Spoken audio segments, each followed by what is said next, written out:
আল্লাহ তার বান্দাদের জন্য কোনো বিধানই অকারণে দেননি। তিনি যা হালাল করেছেন তার ভেতরে আছে পবিত্রতা, কল্যাণ ও নিরাপত্তা, আর যা হারাম করেছেন তার ভেতরে লুকিয়ে আছে মানুষের দেহ, মন ও জীবনের জন্য ক্ষতি। ইসলামে শূকরের গোশত নিষিদ্ধ হওয়ার বিধানও সেই হিকমত ও রহমতেরই অংশ। প্রশ্নটা অনেক দিনের, ইসলাম কেন শূকরের গোশত হারাম করেছে?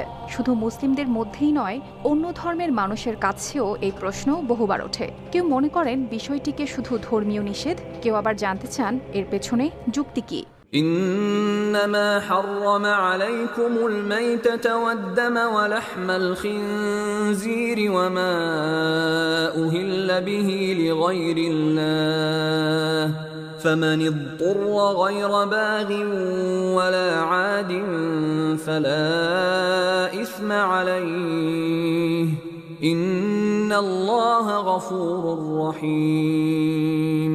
পবিত্র কোরআনে 4টি স্থানে শূকরের গোশত হারাম হওয়ার কথা এসেছে। সূরা আল বাকারা, সূরা আল মায়েদা, সূরা আল আনআম ও সূরা আল নাহলে মৃত প্রাণী, রক্ত, আল্লাহ ছাড়া অন্যের নামে উৎসর্গ করা পশুর সঙ্গে শূকরের গোশতকেও হারাম ঘোষণা করা হয়েছে। তবে কোরআনের পাশাপাশি বাইবেলেও শূকরকে অপবিত্র বলা হয়েছে। লেভিটিকাস ও ডিউটারোনমিতে বলা হয়েছে, শূকরের খুর দ্বিখণ্ডিত হলেও সে জাবর কাটে না, তাই সেটি অপবিত্র।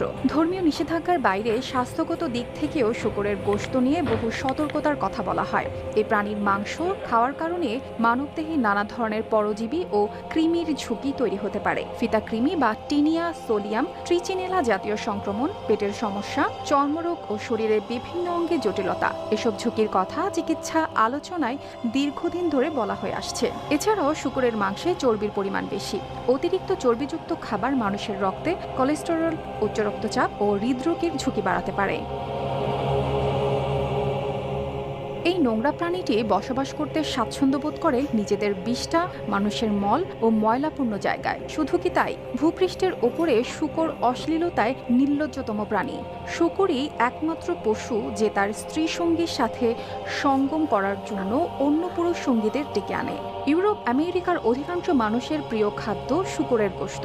খাদ্যাভ্যাস আচরণে প্রকাশ পায়। বিজ্ঞানীর এই সূত্রের জীবন্ত নমুনা তারাই। ওদের প্রিয় হলো নেচে গিয়ে পার্টি জমানো আর উত্তেজনায় উন্মত্ত হয়ে তখন একে অপরের সাথে বউ বদল করা। অনেকেই আবার জীবন্ত নীল জগতের স্বাদ নিতে স্ত্রীর সাথে মিলিত হতে বন্ধু বান্ধব ডেকে আনে। এসব প্রমাণ করে শূকরের গোশত মানুষকে নির্লজ্জতার দিকে ধাবিত করে।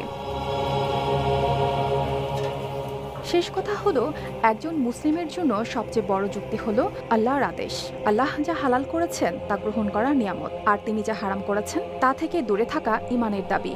আল্লাহ যেন সবাইকে হালাল গ্রহণ করার ও হারাম থেকে বেঁচে থাকার তৌফিক দান করেন। আমিন।